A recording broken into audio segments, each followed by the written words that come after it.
Steve Francis has been forgotten in today's NBA. Some call him the original Westbrook, and his athleticism at the point guard position is the reason why many consider him the standard for hyper-athletic point guards today. However, I want to take a look back at his career and his rise and his fall. His NBA story starts in the 1999 NBA draft. He would start by declaring he would not be willing to play for the Vancouver Grizzlies. Therefore, when they would select him second overall over players like Shawn Marion and Jason Terry, his first course of action was to demand a trade. Vancouver would be forced to send Francis somewhere else, therefore he would be sent to the Houston Rockets in a trade that included 11 players, making it one of the largest trades in NBA history. In his rookie debut on November 2nd of 1999, he would immediately show the basketball world he was not to be messed with, scoring 14 points, having 6 rebounds, 4 assists, and 3 steals. However, it would be a loss.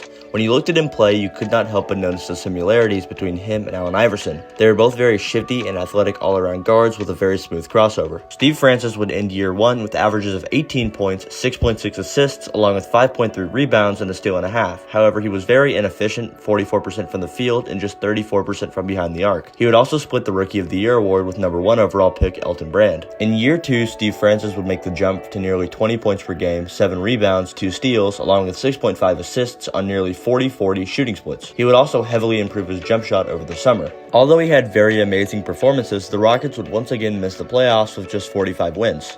In his third year, he would finally break 20 points per game, 7 rebounds, and 6.4 assists, and Steve Francis was chosen for the 2002 All-Star Game, but he only ended up playing about 55 games due to a foot injury and migraines. The Rockets would end the year with a record of 28-54, and they would land the number 1 overall pick, which they would use to select Chinese center Yao Ming. After another season of missing the playoffs, in the summer of 2003, Rockets head coach Rudy Tomjanovic would step down, and they would hire former Knicks head coach Jeff Van Gundy as his replacement, and needless to say, Jeff and Francis didn't mesh very well. He wanted Yao Ming to be the key component of the offense, and despite the Rockets making the playoffs for the first time in the Francis era, he would have the worst year of his career, falling from 21 points to 16 points, along with an atrocious 40% from the field and 29% from 3. In the Rockets' first-round matchup against the Lakers, Steve Francis would have multiple notable outings, including a triple-double in Game 2 and a 27-point near triple-double in Game 3. However, despite averaging 19 points, 8 rebounds, and 7.6 assists in the series, they would lose in 5 games. It should also be noted that at about this time, Steve Francis was starting to care less and less about basketball. In fact, in February of 2004, he would skip out on team activities in favor of watching the Super Bowl. And in the summer of 2004, the Houston Rockets would trade him to the Orlando Magic in a massive trade deal that included Tracy McGrady, Tyronn Lue, and a few others. The Orlando Magic was the best place for Steve Francis due to their fast-paced running-gun style offense he was accustomed to running. Francis would average 21.3 points per game, 5.8 rebounds, and 7 assists in his first season with the Orlando Magic.